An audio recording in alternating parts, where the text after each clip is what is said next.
Mesdames, Mesdemoiselles, Messieurs, merci de choisir Dakaractu pour vous informer. Face à Dakaractu, reçoit aujourd'hui Mamour Cissé, c'est le président du PSD Djantibi. Monsieur Cissé, merci d'avoir accepté notre invitation. Merci à toi, Moustapha. Alors, votre parti fait partie des partis les plus connus au Sénégal, pour ne pas répéter le mot parti. Aujourd'hui, on remarque que depuis quelque temps, on ne vous entend plus. Qu'est-ce qui s'est passé? Bon, c'est vous qui le dites. Je pense qu'un parti politique a une logique, une façon de faire. Dès l'instant que vous êtes reconnu, il n'y a que le statutaire qui doit prévaloir sur le futur. Il y a aujourd'hui que nos instances se réunissent régulièrement, les bureaux politiques toutes les semaines, c'est le mercredi, le Conseil national, les organes, bref, du parti. Et donc chaque fois que de besoin, on se prononce sur les sujets d'actualité. Et la toute récente a été faite il y a 2 semaines. On a eu effectivement à nous interroger sur la problématique de la privatisation, des privatisations de façon générale, la réappropriation de notre actif qui était Adventis, à l'époque Sonacos, qu'on se réjouit en passant de voir que même le nom a changé. Je pense qu'il nous faut soutenir de pareilles actions parce que c'est essentiel. Pour revenir à votre question, je pense que le parti est là. Et il se prépare au joug électoral. En l'occurrence, ce qui est devant nous, c'est des élections législatives. Le parti compte s'y atteler. On ira, Inch'Allah, à ces élections-là. Mais en attendant, on est en train de discuter, d'aller reconquérir aussi d'autres militants, mais consolider aussi par nos tournées, nos visites de proximité, nos débats. J'en viens d'ailleurs ce week-end dernier au niveau de la banlieue. Nous préparons durant le mois d'août, qui sera le mois de vacances pour nous. J'irai à l'intérieur du Sénégal pour vraiment aller porter la parole. La parole du parti. Alors, Mamour Cissé, c'est un homme politique qui a une riche carrière. Vous avez côtoyé beaucoup de leaders politiques sénégalais.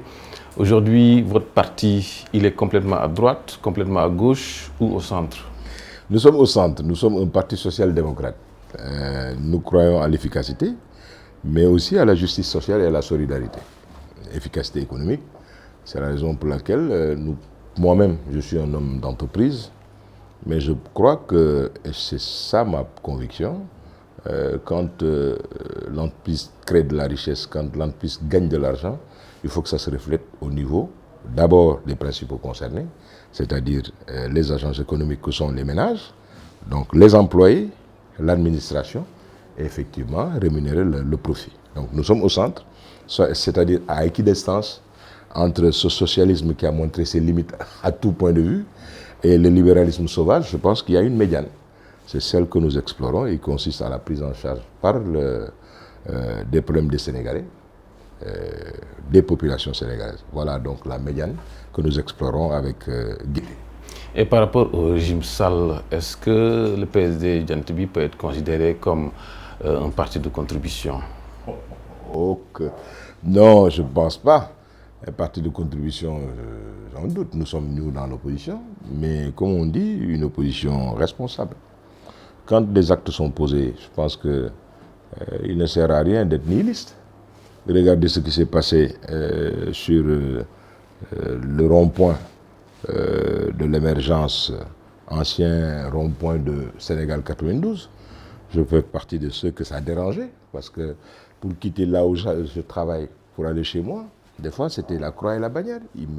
Je restais presque 1h30 à 2h. Je l'ai vécu, mais intensément durant le mois de Ramadan, où si je ne quittais pas mon bureau à 16h, c'était très difficile de couper le jeûne chez moi. Souvent de fois, j'ai eu à couper le jeûne carrément parce que du fait de l'embouteillage.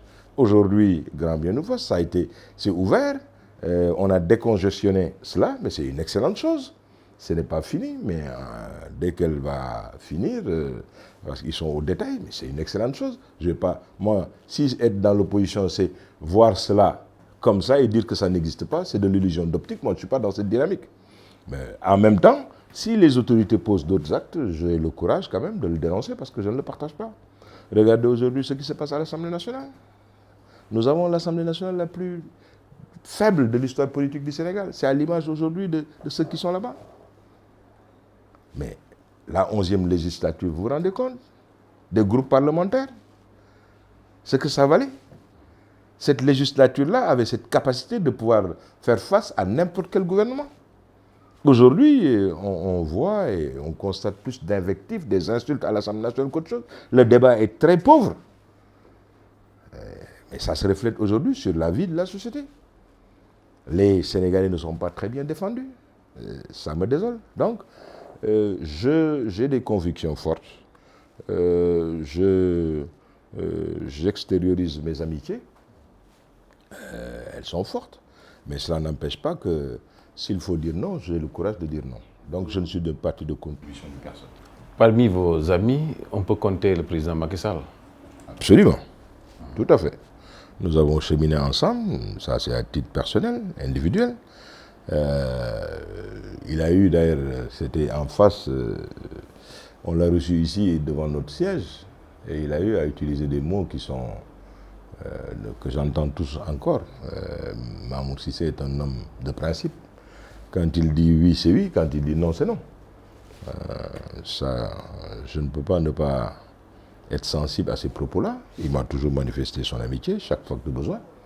Mais il y a que j'ai eu un autre candidat, et si les conditions étaient réunies, c'est mon candidat qui allait être élu. Il ne l'est pas.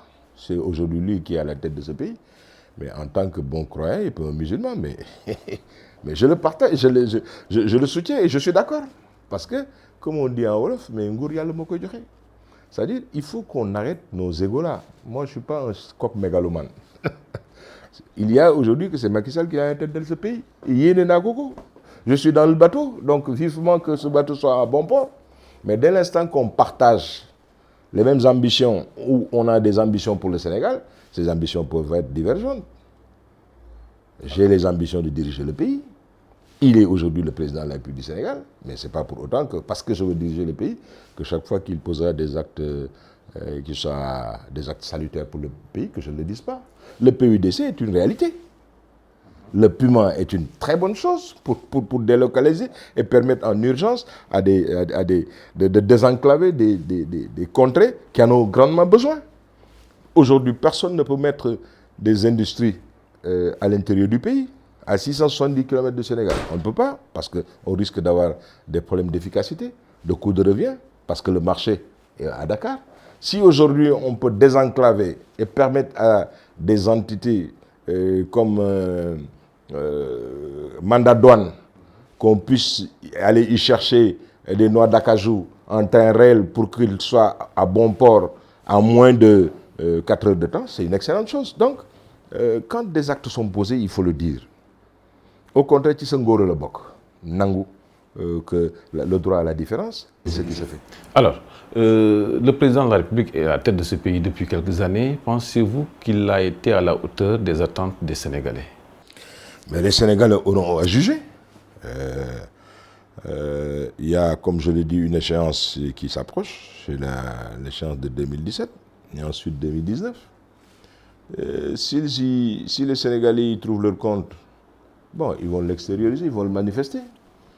À l'état actuel des choses, je pense que, comme je l'ai dit tantôt, il y a des actes qui ont été posés.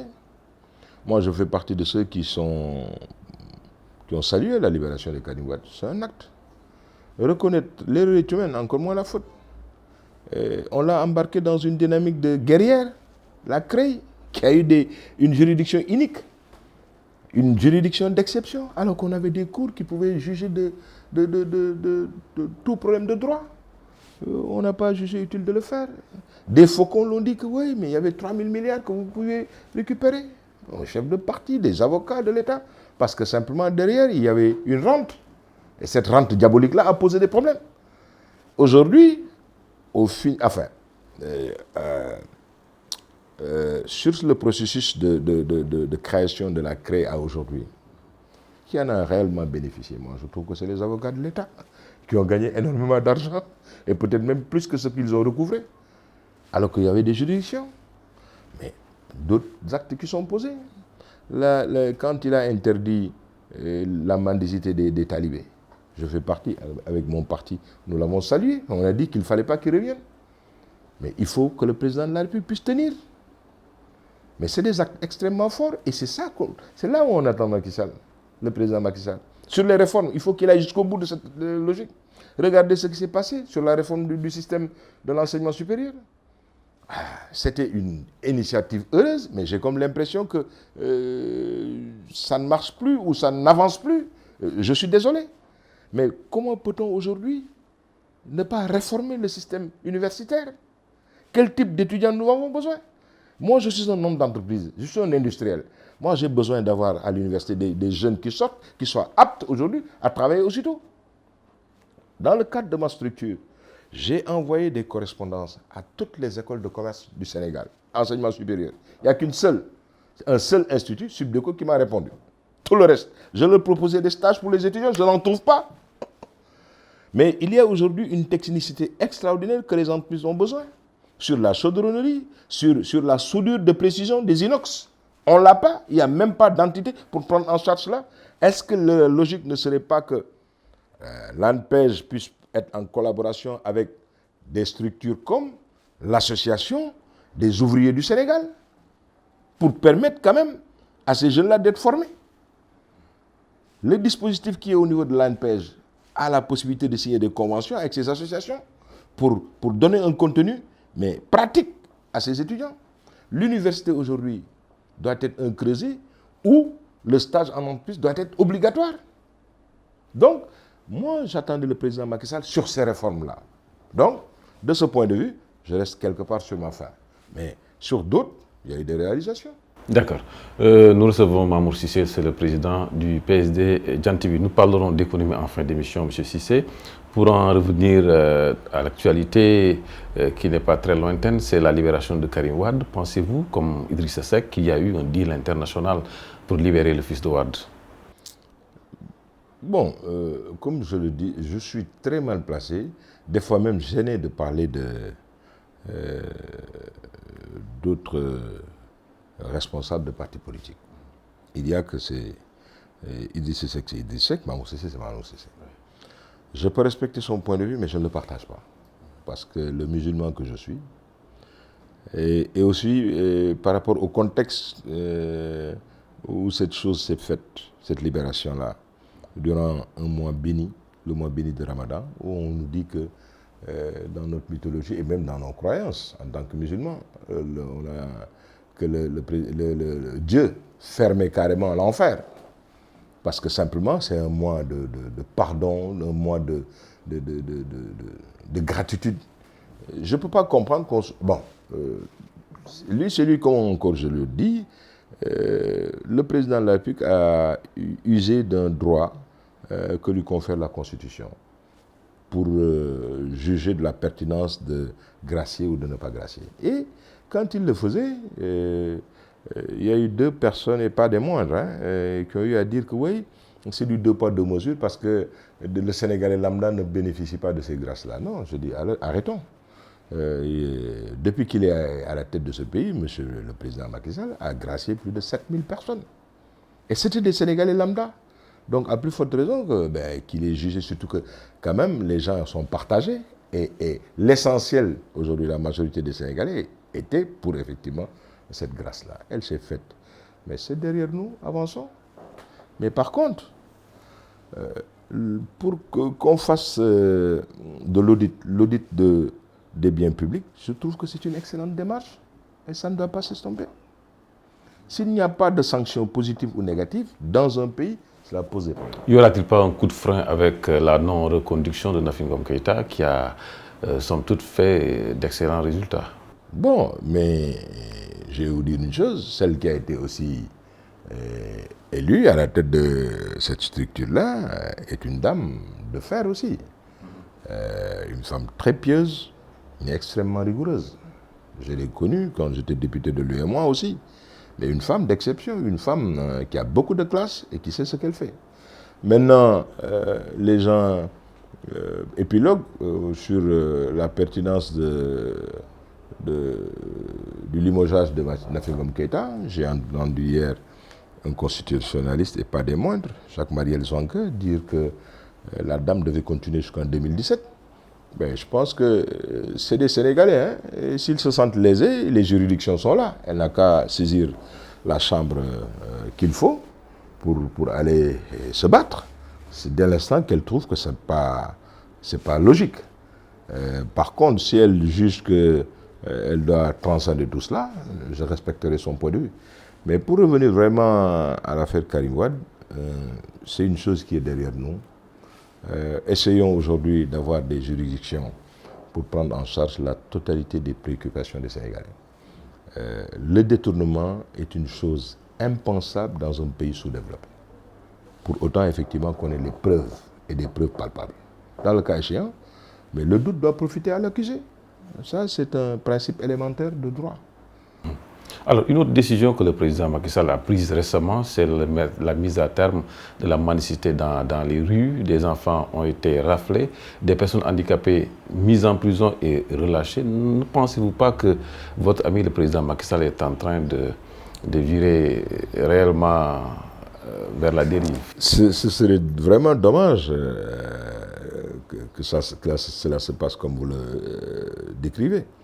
Je pense que quand il a posé cet acte-là, tous les Sénégalais sincères, épris de paix, mais qui disent aussi que nous sommes dans une démocratie, avaient salué cette initiative-là parce qu'il s'agit de l'avenir de nos enfants. La scolarisation des enfants de 0 à 17 ans devrait être aujourd'hui obligatoire. Et de ce point de vue, je ne peux comprendre qu'on puisse effectivement laisser des enfants de 5 à 9, 10, 11 ans et 17 ans être dans la rue 24 heures sur 24. À la merci de prédateurs, au sens large du terme. Je ne vais pas préciser ceci ou cela. Donc, ces gosses-là sont vulnérables, de par leur âge, par rapport à leur éducation.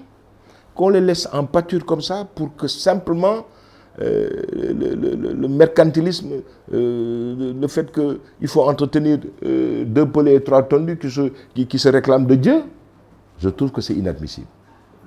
Le président Macky Sall ne doit pas reculer sur le problème des talibés. Par contre, ce que j'attends de lui aussi, c'est qu'il communique. Il faut qu'il aille communiquer. Comme il a eu à faire sur son conseil interministériel là, au niveau de la banlieue, mais il faut que le président sorte pour aller communiquer, aller rendre visite les chefs religieux, mais qu'on crée aussi les conditions pour permettre une prise en charge saine à tout point de vue de ces talibés. Moi-même, j'ai eu à construire des écoles, des daras, à l'entrée de Matam, mais là où ce que j'ai construit là-bas, mais les jeunes ne sont pas dans la rue. Pour les événementiels, c'est les parents qui viennent apporter de la nourriture à ces enfants. Ils sont très bien scolarisés. L'État, aujourd'hui, a l'obligation de soigner et d'éduquer et d'apporter la sécurité aux populations. Mais nous, population, devons aussi nous permettre de participer à cette solidarité. Comment?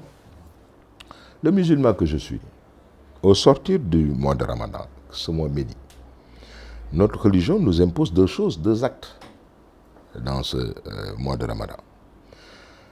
À 24 heures de la prière de la Korité, il nous est fait obligation de sortir pour chaque membre de ta famille 2 kilos.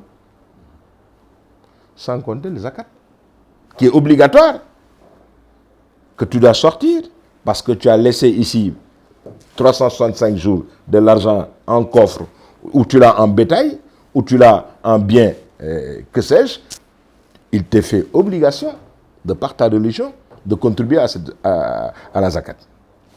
Mais si tu prends une moyenne, 13 millions d'habitants, il y a au minimum 5 millions de pères de famille, et donc de foyers, chaque famille avec une moyenne de 2 ou 3 personnes. Vous vous rendez compte si vous le multipliez par 2? En termes de riz, en termes d'argent, parce qu'on vous dit que si vous ne pouvez pas le sortir en riz, vous pouvez le sortir en 1000 ou vous pouvez le sortir en monnaie.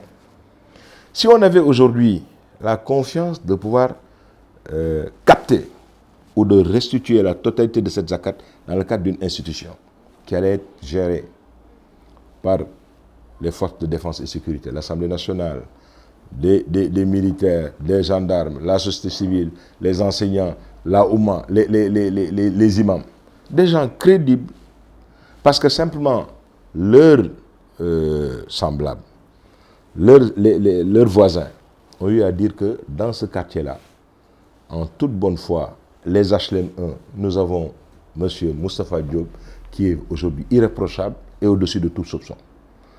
Un Moustapha Diop aux HLM, un autre à Castor, dans le cadre d'un comité pour gérer ces fonds-là, allait correctement prendre en charge aujourd'hui les jeunes qui sont désœuvrés et qui sont dans la rue. Donc il faut une volonté politique pour, franchement, aller jusqu'au bout. Et c'est au niveau de ces réformes-là que j'attends le président. D'accord. Il ne reste pas beaucoup de temps. Alors l'affaire Sonko, un fonctionnaire qui parle, qui est sanctionné automatiquement, quelle appréciation faire de cette décision? Bon, sur le feu de l'action, que Sonko puisse dénoncer des choses qui sont exactes, doit poser un problème. Il incombera aux juridictions qui sont là de donner une suite aux dénonciations de M. Sonko. Mais M. Sonko est un fonctionnaire. Pensez-vous aujourd'hui que c'est moral qu'un médecin, votre médecin, qui a eu à vous soigner, à être en intimité avec vous, puisse du jour au lendemain, parce qu'il a créé un parti politique ou parce qu'il est devenu votre adversaire, puisse sortir votre bulletin de santé? Cela pose un problème moral. Est-ce que les deux cas sont similaires, réellement? Mais on ne peut pas ne pas le poser, dans la mesure où un fonctionnaire n'est pas un homme du privé. Il a certes des droits, mais il est soumis à des obligations. En tout cas, l'homme d'État que j'ai été ne peut pas aujourd'hui déballer. Je ne peux pas déballer parce que je connais aujourd'hui des choses en si peu de temps. Mais si je m'amusais à être dans la rue pour raconter tout ce que j'ai, à donner tout qui. Par conséquent, vous n'êtes pas d'accord avec Sonko? Je respecte son point de vue. Je pense que si j'étais à sa place, il y avait d'autres canons. S'il n'était pas initié, il n'aurait pas pu le faire. C'est parce qu'il est briefé, il est au courant de certaines choses. Qu'il le dénonce, je suis d'accord. Mais pourquoi il ne peut pas faire recours aux juridictions, à l'OFNAC, à la CREI, au CENTIF, au procureur de la République? Parce que c'est un citoyen sénégalais. À ce niveau de responsabilité, je trouve, et je pense que c'était Paul Valéry qui le disait, nous n'avons fait que contempler le monde. Ce dont il s'agissait de le transformer. Il faut dépasser l'expectative pour agir. Et je pense que pour le bonheur de ce que je disais, ce qu'on partage nous tous, mais essayons dans la mesure du possible de le gérer en bon père de famille. Monsieur Cissé, à ce rythme, vous convenez avec moi que finalement le fonctionnaire, ce sera motus et bouche cousue surtout? Pas du tout. Ah non, pas du tout. Mais rendez-vous compte, dans ce pays-là, quand même, il y a des gens qui refusent. Des gors. Écoutez, à l'Assemblée nationale, on m'a donné un poste qui ne m'était pas dévolu. Ça ne m'appartenait pas. Pourquoi me gueule? Vous avez refusé? J'ai refusé. Mais aujourd'hui, au contraire, c'est ça que doivent faire les ruptures annoncées. Mais il n'est pas. Mais vous vous rendez compte, si ce monsieur avait eu à dire, mais écoutez, moi je démissionne parce que je ne me reconnais plus dans l'administration. Il y a trop de travers. J'ai eu à écrire toutes ces juridictions, la Cour des comptes, telle juridiction, l'Assemblée nationale, etc. Ils n'ont rien fait. Ce Sénégal m'appartient. Il nous appartient de tous, à nos enfants. Pour cette raison, et parce que je ne me reconnais pas dans tout cela, je préfère quitter. Mais les Sénégalais allaient se cotiser mensuellement jusqu'à ce qu'ils puissent réintégrer sa fonction. Mais, mon point de vue là-dessus, en tout cas, je respecte son point de vue. Moi, j'aurais utilisé d'autres canons. Mais lui, encore une fois, c'est lui, moi, c'est moi. Alors, je demande à mon réalisateur 2 minutes pour parler d'économie. Vous êtes chef d'entreprise. Est-ce qu'aujourd'hui, on peut dire que l'économie sénégalaise est entièrement entre les mains des nationaux? Que non, quel mirage, quel processus, c'est un rêve. Vivement qu'on puisse atteindre effectivement cette réalité. Mais aujourd'hui, c'est quelque chose de très lointain. Quand est-ce que ça va se passer? Il faut que vous sachiez une chose. Pour vous développer et pour que cela soit, il y a des préalables. Il faut que vous compreniez aujourd'hui que 70% de ton système bancaire est entre les mains des Marocains. Alors que ce même Maroc, il y a une banque panafricaine qui fait les pieds et les mains pour être agréée, elle ne peut pas l'être. Il n'y a pas de réciprocité. Mais aujourd'hui, ils ont mis la main sur la totalité du système bancaire ouest-africain. C'est-à-dire, et moi. Ça ne choque personne. On pense qu'on peut se développer comme ça. Quand tu ne gères pas ton système bancaire, quand tu ne gères pas en aval l'essentiel de l'activité économique, 70% par des nationaux, et quand je parle de nationaux, c'est nationaux de bon temps. Quand aujourd'hui, des semblants de monopole, mais qui sont d'une fraternité ou ethnique, raciale ou culturelle, se permettent par exemple de mettre la main sur la totalité des panneaux publicitaires du pays. Cela pose des problèmes. Le circuit de distribution, nous ne le maîtrisons pas. Pourquoi? Mais parce qu'il n'y a pas de Sénégalais là-dedans. La totalité aujourd'hui des grandes structures s'appelle Attaque, Casino, Sididia, Exclusive. Il n'y a aucun Sénégalais qui est à ce niveau-là. Donc c'est à la tête du client. Quand vous avez un produit qui risque de concurrencer Jean ou Paul par rapport à cette configuration-là, mais sachez que vous ne serez pas distribué. Et l'État date tout ça. Qui doit jouer un rôle de régulateur. Mais est-ce qu'aujourd'hui, le ministère du Commerce joue ce rôle? C'est des interrogations. En tout cas, ils ont posé des actes. Le fait, dans le riz, qu'ils aient imposé aujourd'hui tous les importateurs de riz d'acheter d'abord le riz de la vallée avant d'importer, est une excellente chose. Mais il y a à faire des diégos extraordinaires sur cet assainissement qu'il nous faut. Je pense qu'il y a matière pour que ANPEJ, pour les jeunes, d'autres structures puissent, avec le ministère du Commerce et autres, créer des circuits de distribution pour que les produits sénégalais soient vendus et commercialisés. Si on ne le fait pas, je dis encore une fois, le développement va poser problème. Ensuite, dans le secteur de l'habitat, regardez le site extraordinaire de l'ancienne gare routière. Moi, je rêvais que Mamour Cissé puisse avoir droit de diriger là-bas des immeubles.